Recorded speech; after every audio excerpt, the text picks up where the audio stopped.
আৰু চুৰি ডাকাতি কৰাৰ নিচিনা সকলোখিনি এক্সপ্ৰেছ আহি যাব আপোনাৰ মাজত। হে গাইজ আসসালামু আলাইকুম, লগতে নমস্কাৰ সকলোকে। চ' গাইজ আজিৰ এই বিশেষ ভিডিঅ'টো হ'ব লাভ ষ্টৰীৰ ওপৰত। আজি আমি আলোচনা কৰিম এটা ল'ৰা যেতিয়া এটা ছোৱালীৰ সঁচা প্ৰেম কৰে তেনেহ'লে ল'ৰাজনৰ অৱস্থাটো কেনেকুৱা হয়, মানে ল'ৰাজনৰ লাইফত কেনেকুৱা ধৰণৰ চেঞ্জ হয়, মানে পৰিৱৰ্তন হয়, মানে ল'ৰাজনক কেনে ধৰণৰ পৰিস্থিতিৰ সন্মুখীন হ'ব পাৰে। তো ভিডিঅ'টো শেষলৈকে চাই থাকক, কৈ আছোঁ। গাইজ প্ৰথমতে এটা ল'ৰা এটা ছোৱালী যেনেকৈ হ'ল সিহঁতৰ লগ হৈ গ'ল, কিন্তু তাৰপিছত সিহঁতৰ মাজত কিবা কিবি ভাল বেয়া কথা হৈ গ'ল। তাৰপিছত ল'ৰাজনৰ মনত ছোৱালীজনীক লৈ এটা ভাল লগা আৱেগৰ সৃষ্টি হয়।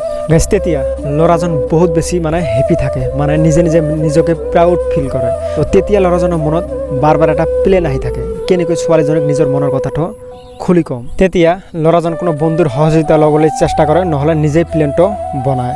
ল'ৰাজন ছোৱালীজনীক নিজৰ মনৰ কথাটো খুলি নোকোৱাকৈ থাকিবই নোৱাৰে। কিছুদিন পিছত ল'ৰাজন ছোৱালীজনীক নিজৰ মনৰ কথাটো খুলি যেনেকৈ হ'ল কৈ দিল, কিন্তু ছোৱালীজনী সিহঁতক মানে এটিটিউড দেখাল। তেতিয়া ল'ৰাজন বহুত বেছি নিজৰ মনত মানে দুখ পায়। কিন্তু মেইন কথাটো হ'ল মানে ছোৱালীজনীও ল'ৰাজনক মানে মনে বহুত বেছি ভাল পায়, কিন্তু সকলো সময় ছোৱালীজনী অলপমান ওপৰলৈ থাকিবলৈ চেষ্টা কৰে। কিন্তু কেইদিনমান পিছত ছোৱালীজনীয়ে ল'ৰাজনৰ মেছেজটো একচেপ্ট কৰি লয়। তেতিয়া ল'ৰাজনৰ মনত বহুত বেছি হেপী ফিলিংছ থাকে, নিজকে বহুত বেছি প্ৰাউড ফিল কৰে। এনেকুৱা ভাবে যে মোৰ নিচিনা পৃথিৱীত আৰু কোনো সুখী মানুহ নাই। আৰু তেতিয়া ল'ৰাজনৰ বন্ধুবিলাক কেনেকুৱা হ'ব জানানে? সকলোকে ভাল লাগিব, সকলোৰে কথা শুনি ভাল লাগিব। কিন্তু তেতিয়া সেই সময়ত এটা এনেকুৱা বন্ধু লাগিব যি বন্ধুটোৱে সিহঁতৰ লাভ ষ্টৰীৰ সকলোখিনি কথা শুনি ভাল পাব। বেছিভাগ সময় ল'ৰাজনৰ প্ৰকৃত বন্ধুটোৰ লগত কাটিব, কাৰণ সিহঁতৰ লাভ ষ্টৰীৰ কথাবিলাক ডিছকাছ কৰি। সেই বন্ধুটো হ'ব ল'ৰাজনৰ প্ৰকৃত বন্ধু। কিন্তু আপুনি তেওঁ প্ৰেমৰ আচল মজাটো পোৱা নাই। তেতিয়া পাব যেতিয়া আপোনাৰ প্ৰেমটো লাহে লাহে গভীৰ হ'বলৈ ধৰিব। কিছু সময় বহুত ভালকৈ যাব আৰু কিছু সময় বহুত বেছি বেয়াকৈ যাব। কিন্তু তেতিয়া আপোনাৰ সুখ দুখৰ কথাবিলাক আপোনাৰ প্ৰকৃত বন্ধুৰ লগত শ্বেয়াৰ কৰি আপুনি বহুত বেছি ভাল পাব। আৰু ৰাতি আপুনি যি গানবিলাক শুনিব, গানবিলাকৰ মাজে মাজে আপোনাৰ লাভ ষ্টৰীৰ কথাবিলাক খুজি ল'ব। আৰু কষ্টবিলাক আপোনাৰ গানৰ মাজে মাজে বহুত বেছি ভাল লাগিব। প্ৰেমটো আপোনাৰ লাহে লাহে বহুত বেছি গভীৰ হ'ব। তেতিয়া আপোনাৰ দুয়ো ফেমিলিৰ মাজত জানাজানি হৈ গ'ল। তেতিয়া আপোনাৰ প্ৰেমৰ ওপৰত এটা ছাইড ইফেক্ট আহি যাব। তেতিয়া নিজে নিজক বহুত বেছি দুখী বুলি অনুভৱ কৰিব, মোৰ নিচিনা দুখী মানুহ এই পৃথিৱীতে নাই।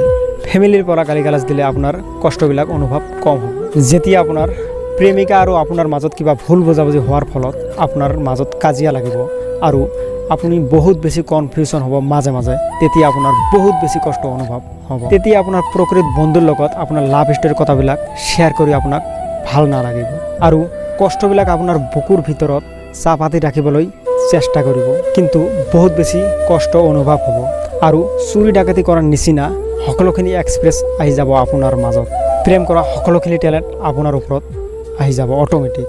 ৰাতি আপোনাৰ টোপনি নহ'ব আৰু আপোনাৰ যিকোনো স্মকিং কৰিবলৈ বাধ্য হ'ব। তেতিয়া আপুনি বহুত বেছি বুদ্ধিমান হ'ব আৰু আপোনাৰ প্ৰেমটো চলাই যাবৰ বাবে সকলোখিনি আপুনি বুদ্ধিৰ প্ৰয়োগ কৰিব। নিজে অকলশৰীয়াকৈ ৰাখিবলৈ যথেষ্ট চেষ্টা কৰিব। কাৰো লগত ভালকৈ কথা পাতি ভাল নালাগিব। আপোনাৰ মনৰ দুখখিনি জানিবলৈ কোনেও আপোনাৰ কাষত তেতিয়া নাহিব। মানুহৰ চকুত তেতিয়া আপুনি বহুত বেছি বেয়া মানুহ হ'ব, কোনেও আপোনাক ভাল নাপাব। চিনাকি মানুহবিলাক কেনেকুৱা এজন অচিনা মানুহ হৈ পৰিব। তেতিয়া আপুনি অনুভৱ কৰিব পৃথিৱীত সকলোৱে নিজৰ স্বাৰ্থটো লৈ চলে। আপুনি যদি কাৰো লগত ভালকৈ কথা কয়, তেতিয়াহে আপোনাৰ লগত সকলোৱে ভালকৈ কথা ক'ব।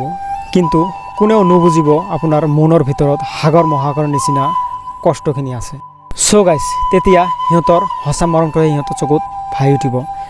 সঁচা মৰম, সঁচা ভালপোৱা, সঁচা প্ৰেম, সেইটো হ'ল মাৰ মৰম। কাৰণ মায়ে আপোনাক স্বাৰ্থৰ বাবে ভাল নাপায়। মাক কেতিয়াও আপোনাক লাভ লছৰ বাবে ভাল নাপায়, মৰম নকৰে। লছ হ'লেও আপোনাৰ মায়ে আপোনাক ভাল পাই যাব, মৰম দি যাব। গাইজ মাৰ মৰম সঁচা মৰম। তো গাইজ নিজৰ এক্সপিৰিয়েঞ্চৰ পৰা যিখিনি ক'লোঁ ভুল হ'লে প্লিজ ক্ষমা কৰি দিব, কাৰণ express of the best teachers. Guys express কৰিলে কাৰো পৰা শিকিব নালাগে। চ' গাইজ তো এতিয়া সকলোকে love you all, Tata, bye bye, আসসালামু আলাইকুম। চ' গাইজ যোৱাৰ আগতে এটা ৰিকুৱেষ্ট কৰিম, প্লিজ চেনেলত নতুন হ'লে চেনেলটো ছাবস্ক্ৰাইব কৰি দিব আৰু আপোনাৰ বন্ধুৰ লগত ভিডিঅ'টো শ্বেয়াৰ কৰিব। গাইজ আপোনালোকক যদি মোৰ লাইভ ষ্টৰীৰ ওপৰত ভিডিঅ' লাগে চ' কমেণ্ট কৰি জনাব নে লাভ ষ্টৰীৰ ওপৰত ভিডিঅ' লাগিব কমেণ্ট কৰি জনাব so' love you bye tata all